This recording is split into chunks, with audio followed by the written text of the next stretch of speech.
priznávam, som nešportovo založená, aj keď verím, že v sebe mám potenciál.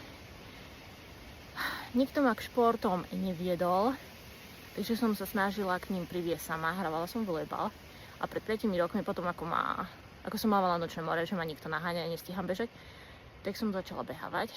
Pol roka mi trvalo zbehnúť cez 1 kilometr a potom sa to zlepšovalo. Avšak po prebudení necítim absolútne žiadnu motiváciu, disciplínu, dôvod, prečo by som mala športovať alebo behať. Čo je na prd, pretože sa mi neventiluje energia.